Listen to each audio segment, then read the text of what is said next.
Skill सीख लेना एक अचीवमेंट है, लेकिन क्लाइंट का क्या करें, उसको तुम्हारी बातों पे यकीन नहीं आता। पोर्टफोलियो के बगैर क्लाइंट आप पे ट्रस्ट नहीं करता। मैंने जब ऑनलाइन अर्निंग करने का सोचा तो मैं भी कंफ्यूज था कि मेरे पास स्किल्स नहीं है, क्लाइंट कैसे आएगा, पैसे कैसे मिलेंगे। फिर मैंने 10 पॉइंट्स का एक रोड मैप फॉलो किया। वो रोड मैप जो आज मैं आप लोगों को देने जा रहा हूँ। इस रोड मैप को फॉलो करके आप जीरो से फाइबर तक आसानी से पहुंच सकते हैं और मेरी तरह घर बैठ के पैसा कमा सकते हैं। अगर तुम्हें लगता है कि ऑनलाइन पैसा कमाना पॉसिबल नहीं है तो तुम यही वीडियो को छोड़ के जा सकते हो। What? Bro, what are you talking about, man? क्योंकि बिना सही माइंडसेट के बाकी सब स्टेप्स बेकार हैं। माइंडसेट चेंज करना ही पहला स्टेप है। Step number 2, start with simple skill. सबसे बड़ी गलती बिगिनर ये करता है कि वो अर्निंग का सोचने लग जाता है बिना स्किल सीखे। याद रखो, पैसा सिर्फ तब आता है जब तुम्हारे पास एक डिमांड वाली स्किल मौजूद हो। पहले प्रैक्टिस और कॉन्फिडेंस को बिल्ड करो। फॉर एग्जांपल, अगर तुम डिजाइनर बनना चाहते हो तो कैनवा पे सिंपल लोगोज और इंस्टाग्राम पोस्ट को बनाना शुरू करो। अगर तुम वीडियो एडिटर बनना चाहते हो, अपने मोबाइल पे कैपकट से एडिटिंग करना शुरू करो। अगर तुम राइटर बनना चाहते हो, चैट जीपीटी पर लिखने की प्रैक्टिस करो। अगर तुम वर्चुअल असिस्टेंट बनना चाहते हो, ईमेल हैंडलिंग और डाटा एंट्री का काम शुरू करो। इन्हीं छोटी छोटी चीजों को करने से तुम्हारा पोर्टफोलियो बिल्ड होना शुरू होगा और यही पोर्टफोलियो तुम्हारी ऑनलाइन अर्निंग का पहला स्टेप होगा। Step number 3, learn using free resources. याद रखें, स्किल सीखने के लिए पैसे की जरूरत बिल्कुल भी नहीं है, लेकिन सच ये है कि इंटरनेट पे इतना फ्री कंटेंट है कि तुम बिना पैसे खर्च किए शुरू कर सकते हो। एटलीस्ट 1-2 हफ्ते में आपको बेसिक लेवल की चीजें समझ आना शुरू हो जाती है। डेली 2 आवर्स आप फिक्स कर लें। जो भी स्किल आप सीखना चाहेंगे, 1 मंथ में आप बेसिक लेवल तक आसानी से जा सकते हैं। और जब आपकी फाउंडेशन फ्री रिसोर्सेज से तैयार हो जाएगी, तब तुम्हें नेक्स्ट चैलेंज होगा और वो है portfolio banana. Step number 4, build your portfolio. Skill सीख लेना एक अचीवमेंट है, लेकिन क्लाइंट का क्या करें, उसको तुम्हारी बातों पे यकीन नहीं आता। उसे तुम्हारा काम देखना होता है और इसके लिए जरूरी है एक सॉलिड पोर्टफोलियो। जो स्किल तुमने सीखी है उसके 4-5 सैंपल बनाओ। For example, logo design, Instagram post PACS, video editing, portfolio videos, chat GPT से लिखे हुए आर्टिकल्स एज अ पोर्टफोलियो। ये इसलिए जरूरी है क्योंकि पोर्टफोलियो के बगैर क्लाइंट आप पे ट्रस्ट नहीं करता। और याद रखो, पोर्टफोलियो तुम्हारा पहला सेल्समैन है जो बिना तुम्हारे बोले क्लाइंट को कन्विंस करता है। Step number 5, check your portfolio with seniors. सबसे बड़ी गलती ये होती है कि पोर्टफोलियो बनाने के बाद लोग सोचते हैं कि ये परफेक्ट पोर्टफोलियो है, लेकिन असली परफेक्शन तब आती है जब कोई एक्सपीरियंस पर्सन उसे रिव्यू करे। उसे खुद जज मत करें।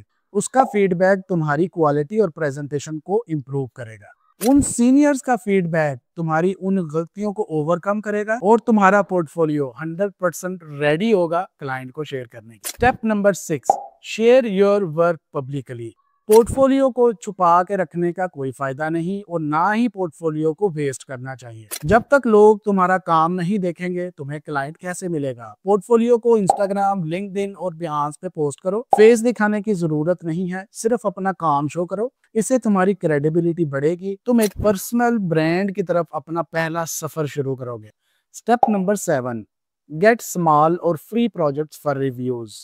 हर क्लाइंट आपको पैसा देने से पहले प्रूफ चाहता है कि क्या आपको ये काम करना आता भी है या नहीं। शुरू में ये प्रूफ तुम रिव्यू से ही हासिल कर सकते हो। अपने सर्कल या सोशल मीडिया ग्रुप्स में फ्री सर्विस ऑफर करो। एक दफा रिव्यूज आ गया, तुम्हारा ट्रस्ट लेवल बिल्ड हो जाएगा। इन्हीं रिव्यूज को कल को क्लाइंट देख के आप पे खुद ब खुद ट्रस्ट करना शुरू कर देगा। Step number 8, improve your branding and presentation.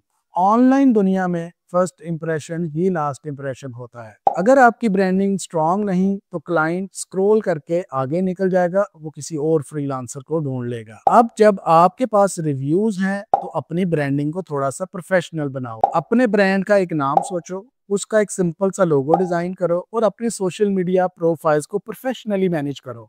इससे क्लाइंट को लगेगा कि आप बिगिनर नहीं हो, बल्कि आप एक सीरियस या एक प्रोफेशनल पर्सन हो जो अपनी सर्विस को बेच रहे हो। ब्रांडिंग ही आपकी पहचान बनेगी और इसी से आपको प्रीमियम क्लाइंट मिलना शुरू हो जाएंगे। Step number 9, understand client needs.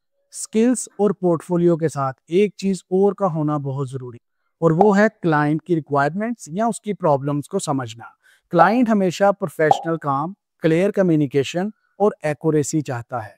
हर प्रोजेक्ट में क्लाइंट की एक्सपेक्टेशन से ज्यादा उसको काम करके दिखाओ ताकि वो तुम्हारा रिपीट क्लाइंट बन जाए। याद रखो, एक खुश क्लाइंट सिर्फ आपसे एक बार प्रोजेक्ट नहीं करवाएगा, वो तुम्हें लॉन्ग टर्म अर्निंग देता है। Step number 10, final destination. अब तक जो कुछ भी आपने सीखा है, प्रैक्टिस की और पोर्टफोलियो बनाया, सब एक ही प्लेटफॉर्म पर कैश होने वाले हैं। और अब वो मंजिल जहां तुम्हारी सारी मेहनत कनेक्ट होती है वो है फाइवर।